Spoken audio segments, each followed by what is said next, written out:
Hello everyone, good evening. कैसे हैं आप सब लोग। आज हम लोग अपने साइंस एंड टेक सीरीज का 10th लेक्चर करेंगे। 9 लेक्चर हम लोग कंप्लीट कर चुके हैं, मतलब 9 टॉपिक हम लोग कर चुके हैं। तो जिन्होंने नहीं देखे हैं वो लोग प्लेलिस्ट में जाके उनको देख सकते हैं और अपना जो साइंस एंड टेक का जो सिलेबस है उसको कंप्लीट कर सकते हो। तो हमारा जो आज का टॉपिक है वो है नैनो टेक्नोलॉजी। नैनो टेक्नोलॉजी पे जाके देखते हैं कि किस तरीके से इससे कैसे क्वेश्चंस पूछे गए हैं, या फिर किस तरीके के क्वेश्चन या एप्लीकेशंस क्या, इसकी एप्लीकेशंस क्या हैं, कौन कौन सी इसकी डिसएडवांटेजेस हैं या चैलेंजेस हैं, या गवर्नमेंट ने कौन कौन से स्टेप्स लिए गए हैं। तो वो आज हम लोग अपनी वीडियो में सारे कंप्लीट करेंगे। इससे रिलेटेड अगर पीवाईक्यू की बात करते हैं कि पहले अगर इससे रिलेटेड कोई क्वेश्चन पूछा गया तो वो एक बार देख लेते हैं, उससे थोड़ा सा आइडिया लग जाता है कि अपने को टॉपिक को प्रिपेयर कैसे करना है। तो बहुत सिंपल क्वेश्चन है कि what is nano mission. Nano mission पूछा है कि भाई होता क्या है और उसका क्या उद्देश्य था, क्या ऑब्जेक्टिव था। तो मतलब कोई गवर्नमेंट ने स्कीम चलाई, उस स्कीम का क्या ऑब्जेक्टिव है। तो मतलब अब जब अपन अब प्रिपेयर करेंगे तो करेंगे कि गवर्नमेंट का कोई इनिशिएटिव, उसका ऑब्जेक्टिव इतना ही प्रिपेयर करना है और उसकी फीचर्स। फिर आता है कि what is the size of nano particle, कि नैनो पार्टिकल का साइज कितना होता है और उसके 2 यूजेस या 2 उपयोग बताने थे उसके। क्वांटम डॉट्स क्या होती हैं, उसकी एप्लीकेशन बतानी थी। तो इससे भी एक चीज बिल्कुल साफ क्लियर आती है कि नैनो टेक्नोलॉजी से रिलेटेड मतलब कोई भी वर्ड होगा तो हम वो वर्ड देखेंगे और उसके यूजेस देखेंगे। हमें इतना ही देखना, हमारे सिलेबस में इतना ही है और मतलब इसी से क्वेश्चन पूछा जाता है, इससे बाहर क्वेश्चन नहीं पूछा जाता। ठीक है। तो अगर करंट की बात करते हैं तो करंट में आप देखोगे कि आए दिन आपको न्यूज में मिल जाएगा। आप ये जो द हिंदू और इंडियन एक्सप्रेस की कटिंग्स हैं तो इनको देख सकते हो कि भाई आईआईटी गुवाहाटी ने भी जब कोविड का टाइम था तो ऐसे मास्क बनाए थे जिनके ऊपर नैनो पार्टिकल्स की जो कोटिंग थी, ताकि वो डस्ट पार्टिकल्स को इनको सबको रिपेल कर सके। ठीक है। नैनो पार्टिकल्स का या नैनो टेक्नोलॉजी का हेल्थ केयर में बहुत ज्यादा यूज किया जा रहा है। जैसे न्यूरोलॉजिकल डिसऑर्डर्स होते हैं तो उनको ट्रीट करने के लिए, उनको ठीक करने के लिए नैनो टेक्नोलॉजी का यूज किया।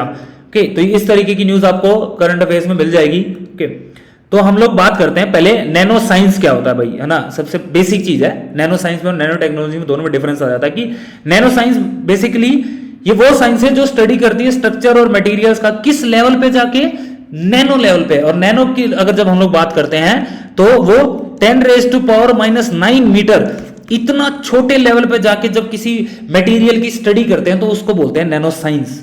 ओके, और इतने क्यों स्टडी करते हैं, क्योंकि जब हम देखते हैं कि जब कोई बड़ा पार्टिकल होता है, कोई बड़ा मटेरियल होता है या ऑब्जेक्ट होता है तो उसकी प्रॉपर्टीज अलग होती हैं, लेकिन जब हम उसको तोड़ते चले जाएंगे और इस लेवल तक तोड़ दें, बिल्कुल मतलब उसका साइज ऐसा कर दें 10⁻⁻⁹ जैसा, तब उसकी प्रॉपर्टीज वहां पे चेंज हो जाती हैं और वहां पे ही नैनो टेक्नोलॉजी का बर्थ होता है।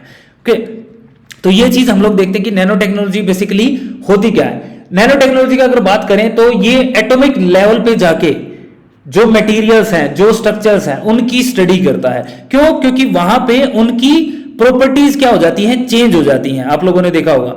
ओके, उनकी प्रॉपर्टीज क्या होगी, चेंज होगी, एक्स्ट्रा ऑर्डिनरी प्रॉपर्टीज बिहेव करने लगते हैं। और ऐसा बेसिकली होता क्यों है, क्योंकि सरफेस एरिया जो है बढ़ जाता है। जब किसी भी चीज को आप तोड़ते जाओगे, बहुत छोटे छोटे पार्टिकल्स में तोड़ दोगे तो उसका क्या हो जाता है, सरफेस एरिया बढ़ जाता है। और सरफेस एरिया बढ़ने से उससे रिलेटेड जो भी प्रॉपर्टीज हैं वो प्रॉपर्टीज क्या हो जाती हैं, बढ़ जाती हैं। जैसे मान लो कुछ ऐसे पॉलीमर्स हैं जब वो बल्क में या फिर हम लोग उनको बड़े साइज में देखें तो वो एक इंसुलेटर की तरह काम करते हैं, मतलब उनसे इलेक्ट्रिसिटी पास नहीं की जा सकती।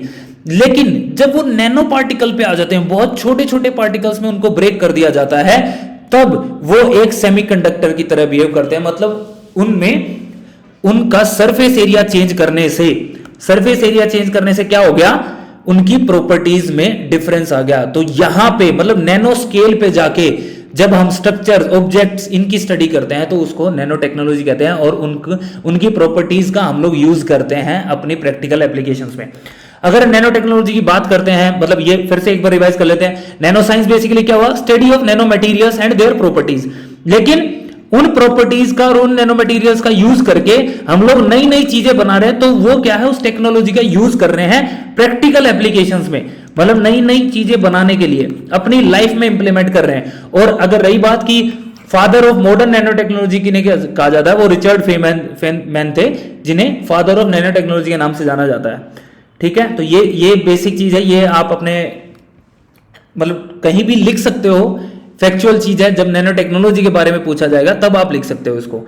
ठीक है, अगर हम लोग पहले कुछ टर्म्स हैं वो पढ़ लेते हैं, जैसे कार्बन बेस्ड नैनो मटेरियल्स। तो सबसे पहला मटेरियल जो है वो है फुलरीन। ये देखो, ये वीडियो देखो, ये है फुलरीन, एक फुटबॉल जैसा आपको दिखाई देगा। इसमें आप देखोगे तो आपको यहां पे एक तो पेंटागन दिखेगा और एक हेक्सागन दिखेगा। ये देखो, ये पेंटागन था इससे पहले, ये हेक्सागन है, मतलब एक ऐसी शेप का दिखेगा और एक इस तरीके से शेप का दिखेगा।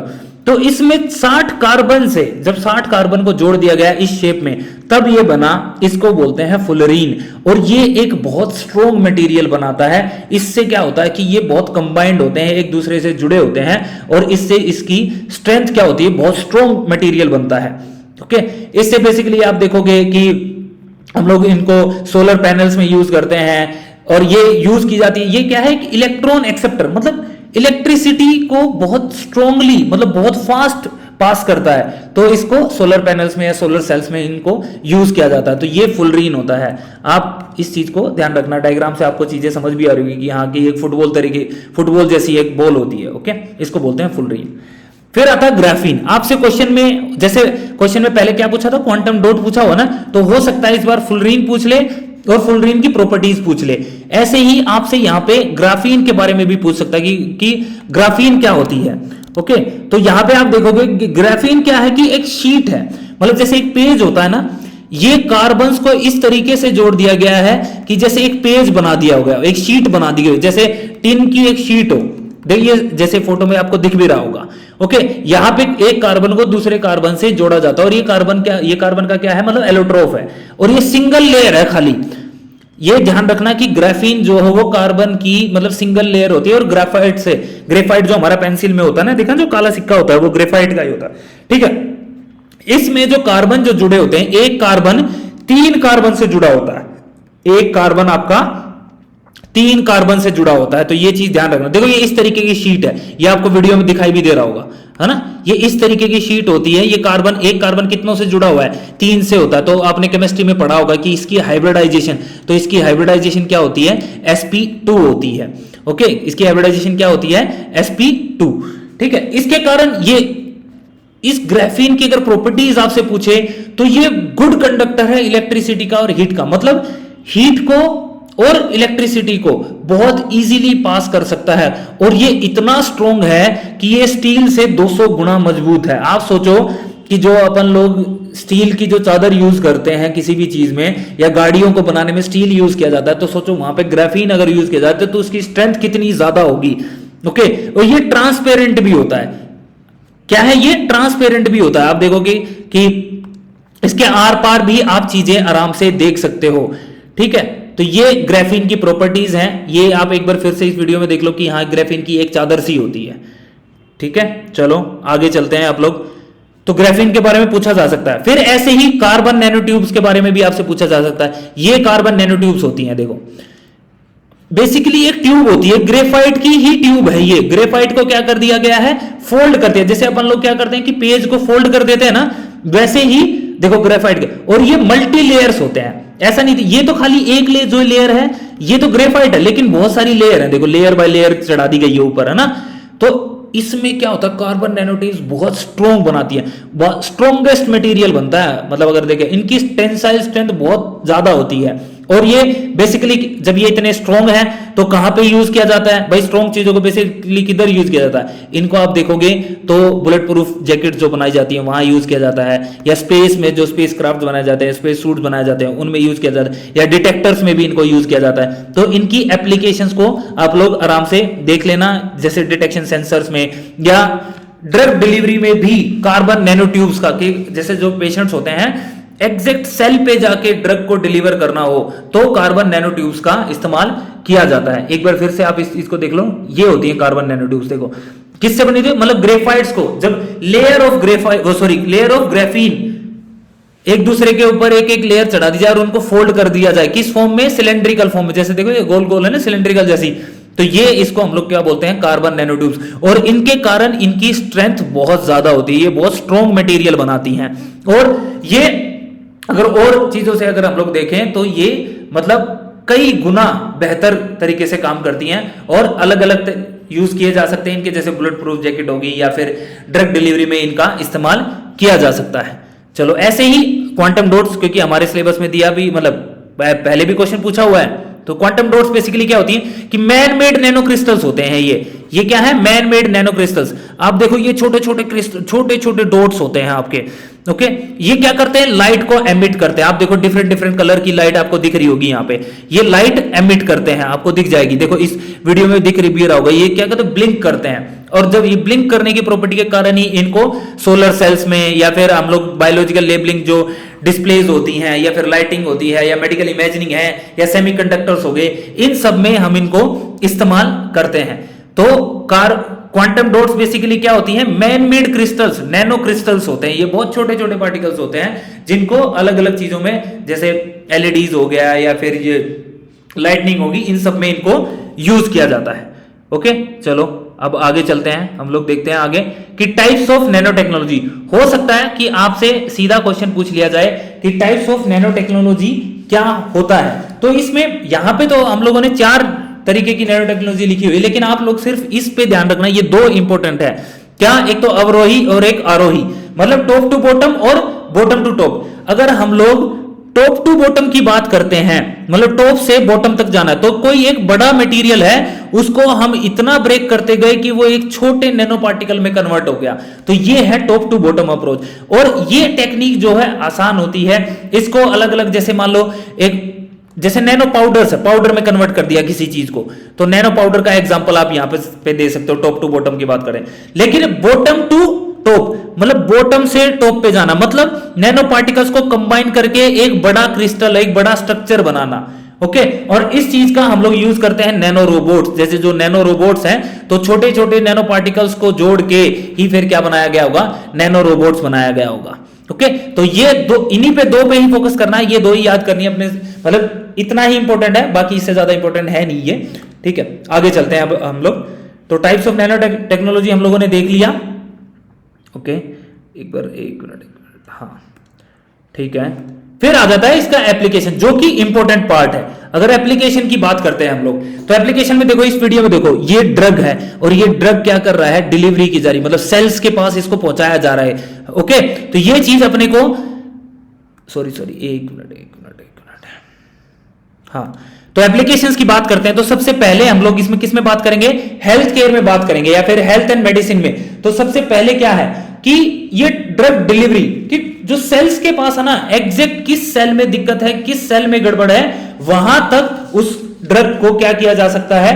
डिलीवर किया जा सकता है। तो मतलब ये एक तरीके के इंटेलिजेंट मेडिसिन की तरह काम करते हैं। ओके, या फिर आप लोग देखोगे कि जो मास्क हैं उनके ऊपर नैनो कोटिंग की जाती है। ठीक है, ये मिनिएचर सर्जन की तरह एक्ट करते हैं। ओके, गोल्ड नैनो सेल्स को, या गोल्ड जो नैनो पार्टिकल्स हैं, उनको यूज किया जाता है किस लिए? कैंसर सेल्स को ठीक करने के लिए, जो एलिमिनेट करने के लिए, खत्म करने के लिए। या फिर हम लोग इनको एक दूसरा नाम भी दे सकते हैं कि ये इंटेलिजेंट मेडिसिन की तरह काम करती हैं, कि अपने आप उस सेल को जाके हिट करेंगी जो सेल खराब है। ओके, तो नैनोटेक बेस अगर सर्जरी जिनमें होती है, तो उसमें क्या होता है कि मतलब बहुत कम लॉस होने के चांसेस होते हैं, और कैंसर थेरेपी में इसको यूज किया जाता है। आप लोग ये लिख सकते हो, ये पॉइंट बना के सीधा, कि कैंसर थेरेपी में या फिर ड्रग डिलीवरी में गोल्ड नैनो पार्टिकल्स को किस लिए यूज किया जाता है? कि ताकि कैंसर को ठीक किया जा सके। या फिर जैसे वाउंड, मान लो कोई घाव बन गया है ना, तो उसकी ड्रेसिंग करनी है। ओके, तो भी नैनो पार्टिकल्स के जो मटेरियल बने होते हैं उनका इस्तेमाल किया जा सकता है। तो ये हेल्थ केयर सेक्टर में अगर बात की जाए, तो आप इस तरीके से बता सकते हो। इवन नैनो रोबोट्स, छोटे छोटे नैनो रोबोट्स ऐसे बनाए जा सकते हैं कि वो हमारे शरीर में, मतलब कोई पेशेंट है तो वो शरीर में भेजे जा सके और उस एग्जैक्ट उस बीमारी को जाके ठीक कर सके। तो सर्जन्स क्या है, इस तरीके से भी इनको यूज में ले सकते हैं। फिर आता है, अगर इन्वायरमेंट की हम लोग बात करते हैं, इन्वायरमेंट में देखें तो इन्वायरमेंट में आज सबसे बड़ी प्रॉब्लम क्या है इन्वायरमेंट में? पोल्यूशन। तो पोल्यूशन को खत्म करना, पोल्यूटेंट्स जो भी, मतलब जो पोल्यूटेंट्स होते हैं उनको खत्म करना, उनको एब्जॉर्ब करना, इस तरीके का मटेरियल बना दिया कि जैसे वो क्या करता है कि जो पोल्यूटेंट है, जैसे आप लोग दिल्ली में देखते होंगे एनसीआर रीजन में, या सर्दियों के टाइम पे स्मोक हो जाती है बहुत ज्यादा, है ना, बहुत सारे फोटो आते हैं स्मोक के। तो वो क्या क्या ऐसे पार्टिकल बना दिए जाए कि वो स्मोक को अपने ऊपर, अपने सरफेस पे एब्जॉर्ब कर ले, और इन्वायरमेंट में जो पोल्यूटेंट्स हैं उन पोल्यूटेंट्स को क्या कर दें, खत्म कर सके। तो मतलब पोल्यूशन लेवल को ठीक करने के लिए, खत्म करने के लिए हम लोग इसको इस्तेमाल कर सकते हैं। फिर जैसे मान लो बहुत सारे वाटर पॉन्ड्स हैं, तालाब हैं, उनमें वाटर पोल्यूशन हो रखा है, तो उस वहां पे वाटर पोल्यूशन को खत्म करने के लिए इसको यूज किया जा सकता है। जैसे नैनो फिल्टर्स हो गए या नैनो सेंसर्स हो गए, इन सब का यूज किया जा सकता है कि जो पानी खराब हो गया है उसको ठीक करने के लिए। तो इन्वायरमेंट में ऐसे यूज किया जा सकता है। जैसे सोइल में भी यूज कर सकते हो। मान लो सोइल में बहुत ज्यादा फर्टिलाइजर यूज किया गया और सोइल खराब होगी, या फिर सोइल में जम्स हो गए, वो उससे हमारे खेत की प्रोडक्टिविटी बढ़ नहीं रही है, तो वहां पे भी नैनो पार्टिकल्स का इस्तेमाल करके उस सोइल की प्रोडक्टिविटी को बढ़ाया जा सकता है और उसमें उस सोइल में जो पोल्यूशन है, जो पोल्यूशन या प्रदूषण के जो कण है जिससे के कारण उसकी प्रोडक्टिविटी कम हो रही है, उसको कम किया जा सकता है। तो ये इन्वायरमेंट का है। ऐसे ही एग्रीकल्चर में अगर हम लोग बात करें कि एग्रीकल्चर में किस तरीके से नैनो पार्टिकल्स का यूज किया जा सकता है, तो या फिर नैनो टेक्नोलॉजी का यूज किया जाए, तो नैनो बारकोड्स लगाए जा सकते हैं, ताकि जो हमारा जो फसल हुई है या जो हमारा अनाज हुआ है उसकी क्वालिटी कैसी है उसको चेक करने के लिए नैनो बारकोड्स का इस्तेमाल किया जा सकता है। जैसे आप लोगों ने देखा होगा कि हमारी फसलों में बहुत बार कीड़ा लग जाता है, बहुत बार किसी कीटनाशक की वजह से, या फिर मतलब जो हम लोग जो पेस्टिसाइड्स यूज करते हैं, फर्टिलाइजर्स यूज करते हैं, उनके कारण बहुत बीमारियां आ जाती हैं। तो उस बीमारी को डिटेक्ट करना कि इस पौधे में क्या बीमारी है, उस वहां पे भी नैनो टेक्नोलॉजी का इस्तेमाल किया जा सकता है। तो एग्रीकल्चर में बेसिकली अगर हम लोग देखें तो effective penetration of herbicides and chemical fertilisers gene into the targeted plant of, मतलब प्लांट में टारगेट करना कि कहां पे फर्टिलाइजर भेजना है, कहां पे एग्जैक्ट पहुंचाना है। तो इस तरीके से एग्रीकल्चर में क्या किया जा सकता है, नैनो टेक्नोलॉजी का यूज किया जा सकता है। और जो हमारा जो सोइल है, जो सोइल में वाटर होल्डिंग कैपेसिटी, आप लोगों को पता होगा कि सोइल की वाटर होल्डिंग कैपेसिटी होती है, तो वाटर होल्डिंग कैपेसिटी को इंप्रूव करने के लिए भी इस्तेमाल किया जाता है। अभी न्यूज में आप लोगों ने देखा होगा नैनो यूरिया बहुत ज्यादा न्यूज में रहा है। अभी गवर्नमेंट क्या कर रही है, इस्तेमाल कर रही है, क्योंकि ऐसे अगर हम लोग ने जो फर्टिलाइजर है, यूरिया ऐसे ही छिड़क देते हैं तो उससे क्या होता है कि वेस्ट बहुत होता है, वेस्टेज होता है, इवेपोरेट भी हो जाता है। लेकिन नैनो यूरिया ऐसा है कि जैसे जिस प्लांट को जरूरत होगी उतना ही उस प्लांट तक नैनो यूरिया पहुंचाया जा सकता है, और जो हमारे जो वेस्टेज है उसको हम लोग कम कर सकते हो। तो ये हम लोगों ने क्या किया कि एग्रीकल्चर में देखा कि किस तरीके से नैनो टेक्नोलॉजी को यूज किया जा सकता है। अब नैनो टेक्नोलॉजी का आप लोग इलेक्ट्रॉनिक्स में भी देखते होंगे, आपकी जो फोन की जो स्क्रीन है या जो एलईडी है उनकी स्क्रीन है, ये सब किससे बनी हुई है, नैनो पार्टिकल से बनी हुई है। नैनो टेक्नोलॉजी यहाँ पे यूज की, यहाँ पे क्या किया नैनो टेक्नोलॉजी ने, कार्बन में मतलब रिप्लेस कर दिया है किसको, सिलिकॉन को। पहले सिलिकॉन को यूज किया जाता था ये स्क्रीन्स बनाने, क्यों, क्योंकि ये हल्का होता है, लाइटर होता है, बहुत स्ट्रॉन्ग होता है, और इसकी इलेक्ट्रिसिटी की पास करने की जो क्षमता होती है वो भी बहुत ज्यादा होती है, मतलब कंडक्टिविटी बहुत ज्यादा होती है। तो इलेक्ट्रॉनिक्स में भी कार्बन नैनो ट्यूब्स को यूज किया जाता है या ग्राफीन को यूज किया जाता है, किसमें, टच स्क्रीन बनाने के लिए। ये जो टच स्क्रीन आप लोग जो देखते हो ना, जो आप फोन में भी यूज करते होगे, तो इनमें मतलब इलेक्ट्रॉनिक्स में यूज किया जाता है। ओके, आगे देख लेते हैं। ऐसे ही बायोमेडिसिन में कि भाई कैंसर की डिजीज को डिटेक्ट करना, जो कैंसर सेल्स हैं उनको अटैक करना सीधे। और जो सनस्क्रीन्स आप लोग देखते होंगे, बहुत सारी जो एड्स भी आती हैं, जो हीरोइन ऐड करती हैं सनस्क्रीन्स की, है ना, उसमें आप देखते होंगे, उनमें आप अगर कभी उठा के देखना, इंग्रेडिएंट्स में जाके देखोगे तो नैनो पार्टिकल्स का यूज किया जाता है वहां पे, ओके, इन सनस्क्रीन पे, ताकि जो अल्ट्रावायलेट रेडिएशन आ रही, जो रेडिएशन आ रही जो हमारी स्किन को खराब कर सकती है, उनको वो रिपेल कर सके। ठीक है, तो बायोमेडिसिन में भी इनका यूज किया जा सकता है। ओके, आगे देखते हैं। ऐसे ही टेक्सटाइल में आजकल ऐसी टी शर्ट्स आ गई हैं जो मतलब जिन पे रिंकल्स नहीं पड़ते, ओके, उनमें स्मेल नहीं आती, मतलब वो ओडरलेस होती हैं। इस तरीके का मटेरियल बना दिया कि बिल्कुल कितना भी आप उसको मरोड़ सकते हो, उसको फोल्ड कर सकते हो, उसमें कोई रिंकल नहीं पड़ेगा। वो बहुत स्ट्रॉन्ग होती हैं, बहुत हल्की हल्की टी शर्ट्स या बहुत हल्का हल्का कपड़ा आपको मिल जाएगा, जैसे स्पोर्ट्स में पर्सन से उसको यूज करते हैं, आप जिम में भी यूज करते होगे, वो ड्यूरेबल मटेरियल बना रही है। तो आप देख सकते हो टेक्सटाइल इंडस्ट्री में भी इसका बहुत यूज किया जाता है। फिर रही बात फूड इंडस्ट्री में, अगर हम लोग देखें तो फूड इंडस्ट्री में भी किस लिए यूज किया जाएगा भाई, फूड को बेटर बनाने के लिए। फूड को बेटर बनाने के लिए क्या, कि जो उनकी पैकेजिंग के लिए जो ये चीजें यूज की जाती है, तो वो नैनो मटेरियल्स का यूज किया जा सकता है। फिर फूड प्रोसेसिंग इंडस्ट्रीज, आपके में सिलेबस में भी फूड प्रोसेसिंग इंडस्ट्रीज है ना, तो वहां पे भी, ताकि फूड खराब ना हो, मतलब कुछ फसल, बहुत सारी चीजें ऐसी होती है ना कि जो बहुत जल्दी खराब हो जाती हैं, तो उनके ऊपर ऐसी कोटिंग कर दी जाए कि वो इजीली खराब ना हो, उनमें स्मेल ना आए, तो एंटी फोलिंग नैनो कोटिंग कर दी उनके ऊपर, ओके। या फिर उनके ऊपर बार कोडिंग कर दी, ये जो नैनो बार कोडिंग कर दी ताकि उनको टैग किया जा सके, उनको पता लगा जाए कि कौन सी चीज खराब होगी नहीं खराब हुई है। तो ऐसे ही हम लोग इसको फूड वाले सेक्टर में भी इसको यूज किया जा सकता है। तो हम लोगों ने अभी क्या किया कि यूजेस पढ़ लिए, मतलब इसकी एप्लीकेशंस की बात की, तो डिफरेंट डिफरेंट सेक्टर्स में हम लोगों ने बात की कि एग्रीकल्चर में देख लिया हम लोगों ने, फूड में देख लिया हम लोगों ने, इलेक्ट्रॉनिक्स में देख लिया, हेल्थ में देख लिया, बायोमेडिसिन में देख लिया, है ना। तो नैनो टेक्नोलॉजी का डिफरेंट डिफरेंट सेक्टर्स में यूज किया जा सकता है। लेकिन इसके साथ साथ कुछ कुछ चैलेंजेस भी हैं इसके साथ। अगर चैलेंजेस की बात करें तो सबसे पहली चीज आती है कि सेफ्टी और इन्वायरमेंट कंसर्न्स बहुत हैं, क्योंकि ये डिकम्पोज नहीं होते, जो नैनो पार्टिकल्स हैं वो इजीली डिकम्पोज नहीं होते, तो वो इन्वायरमेंट को हार्म कर सकते हैं, इन्वायरमेंट पे उनका नेगेटिव इंपैक्ट पड़ सकता है। फिर इनको मैन्युफैक्चर करना नैनो पार्टिकल, क्योंकि टेक्नोलॉजी भाई हाई क्वालिटी की जो टेक्नोलॉजी चाहिए हमें इन चीजों को बनाने के लिए, कॉस्ट भी ज्यादा लगती है। फिर कुछ एथिकल और सोसाइटल इंप्लीकेशन, लोग इजीली इन चीजों को अडॉप्ट नहीं करते, ओके। ये नैनो पार्टिकल्स हमारे स्किन में या फिर हमारी बॉडी में पेनिट्रेट कर सकते हैं, तो वो भी हमारी बॉडी के लिए भी हार्मफुल हो सकते हैं। और अभी ये नई टेक्नोलॉजी है, तो इसके अभी बहुत सारे रिस्क तो हमें पता भी नहीं है कि और क्या रिस्क हो सकते हैं, ओके। तो ये कुछ चैलेंजेस हैं, हमें इसके लिए अभी बहुत सारी चीजें ऐसी भी कि हमारे पास कोई हाईली ट्रेन्ड स्किल्स लोग भी नहीं है जो इस टेक्नोलॉजी को यूज कर पाए, ओके। फिर नॉन बायोडिग्रेडेबल भी होते हैं ये, तो नॉन, जब ये हम लोग कर चुके हैं बात की, नॉन बायोडिग्रेडेबल होंगे तो फिर हमारे इन्वायरमेंट को क्या करेंगे, हार्म करेंगे, लॉन्ग टर्म तक इन्वायरमेंट में रहेंगे, जिसका कि नेगेटिव इंपैक्ट होगा हमारे इन्वायरमेंट पे, ठीक है। तो ये इसके कुछ कुछ चैलेंजेस हैं। फिर अगर हम लोग गवर्नमेंट स्टेप्स की बात करें तो नैनो मिशन की तो हम लोग क्वेश्चन पूछ चुका है, तो नैनो मिशन लेके आया, फिर रेगुलेटरी बोर्ड बनाए ताकि नैनो प्रोडक्ट्स बनाए जाएं, ओके। फिर Indian institute of nano sciences बनाया बेंगलोर में। ये आप अपने एग्जांपल्स दे सकते हो अपने क्वेश्चन में कि क्या क्या स्टेप्स लिए हैं गवर्नमेंट ने, ओके। फिर अगर हम लोग बात करते हैं कि नैनो टेक्नोलॉजी इनिशिएटिव किसने, डिपार्टमेंट ऑफ इंफॉर्मेशन टेक्नोलॉजी ने। नैनो इलेक्ट्रॉनिक प्रोडक्ट्स बनाने के लिए इंडस्ट्रीज सेटअप कर रहे हैं। डीएसटी नई नई मतलब जो सेंटर्स बना रही है, सेंटर ऑफ एक्सीलेंस, ओके। तो ये चीजें हैं, आप अपने क्वेश्चन में लिख सकते हो कि हाँ। नैनो मिशन के बारे में भी आप लोग देख लेना, वैसे तो ऑलरेडी पूछ चुका है, अब पूछने के चांसेस नहीं है, बट फिर भी नैनो मिशन के बारे में देख लेना कि डीएसटी लेके आया था 2006 में लेके आया था, और किस लिए लेके आया था कि नैनो टेक्नोलॉजी को मतलब बढ़ाना है, नैनो टेक्नोलॉजी को मैन्युफैक्चरिंग सेक्टर में या डिफरेंट डिफरेंट सेक्टर्स में उसका यूज लेना है, ओके। 2 फेजेस में आया था, वो आप देख लेना।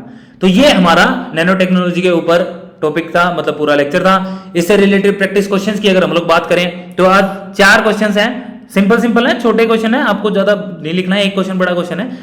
पहला क्वेश्चन क्या है, what are the some potential applications of nano technology in the field of medicine and how it can contribute to advancement in health care. भाई पहले तो एप्लीकेशन बतानी है और ये एप्लीकेशन कैसे हेल्थ केयर सेक्टर को एडवांस बना सकती है, तो आपको ये लिखना है। फिर दूसरा है कि what are the challenges and the potential risk associated with the use of nano materials, कि भाई क्या क्या चैलेंजेस हैं, क्या क्या चुनौतियां हैं, क्या क्या जोखिम है, किससे कि जो नैनो मटेरियल्स हम लोग जो यूज कर रहे हैं उससे क्या क्या दिक्कतें आ सकती है, तो आपको पॉइंट्स में लिखना है। फिर एक क्वेश्चन है what are carbon nano tubes and what are write its two application. भाई कार्बन नैनो ट्यूब के बारे में लिखना है और उसकी एप्लीकेशन लिखनी है। ऐसे ही ग्राफीन के बारे में लिखना है और इसकी फीचर्स लिखनी है ग्राफीन की। एक तो आप क्वेश्चन को ध्यान से पढ़ा करो कि पूछा क्या गया है, ठीक है। तो what is graphene and right its features. तो ये 4 क्वेश्चन है, आप लोग ग्रुप में पोस्ट कर देना, ठीक है, इनको लिख के अच्छे से, ठीक है। बाकी अपनी मेंस की टेस्ट सीरीज आ रही है और सेकंड बैच आने वाला है, फर्स्ट बैच अभी चल रहा है। तो that's all, thank you very much. अब मिलते हैं नेक्स्ट वीडियो में, आप लोग प्लीज इसको शेयर कर देना और बाकी जिन्होंने नहीं देखा है तो बाकी वीडियोस को भी जाके देख सकते हैं। Thank you.